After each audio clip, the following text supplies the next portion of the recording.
Essentially, within transformation, it highlights death and rebirth. And you associate death with something, it's when something comes to an end, when something dies. And with rebirth, it's something that comes back to life. But if you think a little bit deeper, death and rebirth is like the end of a cycle. Something that comes to an end, that comes to a stop, and that essentially falls apart. But once you get to the rebirth of something, it's something that comes out of the ashes, something that comes from the ruins of something that fell once apart. And it creates something new and improved and gets back into its glory of essence. But transformation itself, I would say it's a concentrated form of energy because it's placed in one aspect and it's carried on to another. And if you think of yourself, right? If you think of yourself as one big project, you're placed in this one area where you're constantly building. And once you get to that end point, once everything's all said and done within that project, you're done. But you need to get to another project now. But you can't have that old version because it won't essentially match what you need to go to this next environment. So you have to deconstruct. You have to bring it to an end. You have to hit that death point. And then once you get all that out the way, you can construct something else within you, right? Construct, you build, you learn, you're growing, and that's what hits your rebirth, the vitality of transformation.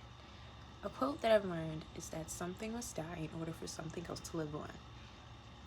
So if you draw it back to yourself, you could say something within you has to come to an end in order to move on to the next chapter of life.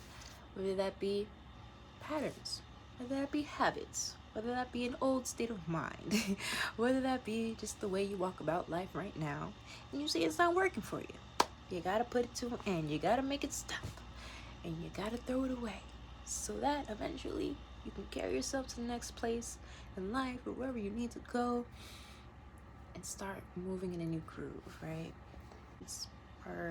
Sorry, I'm reading. Let me put this in front of me, okay?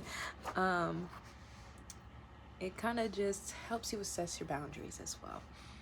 It helps us communicate our needs, maintain our energy, and ensure well-being. And that all comes out together with transformation, because in order to change, you have to assess yourself.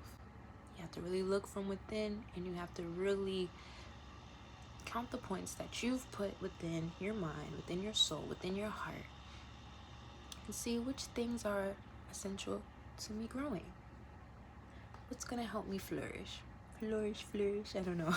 It's gonna help me become the better version of myself tomorrow than I was yesterday.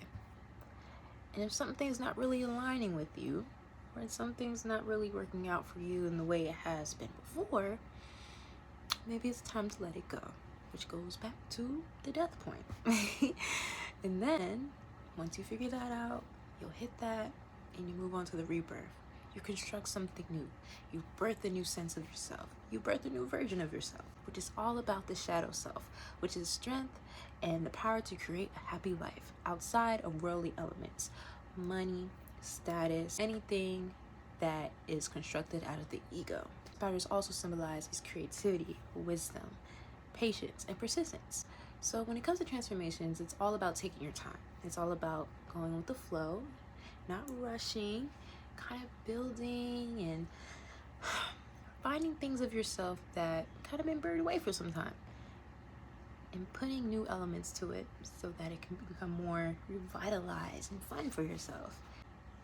And the web too, the web as well, it symbolizes an intricate connections to life, because we're constantly going through many directions, back, forth, up, down, you name it. But it's a way to kind of remind us that we weave our own destiny. We make the way to where we want to be, right? So you have to be sure within yourself, secure within your standing, and being open to the essence of transformation. Because if you're staying in one spot, you'll never be able to see the beauty of the world around you because you're going to be stuck. But don't let yourself grow stagnant. Don't settle. Don't be afraid of change. Allow yourself to be free and to enjoy the things that you know within yourself you're aiming for spiritually, whether that is love, happiness, gratitude, abundance,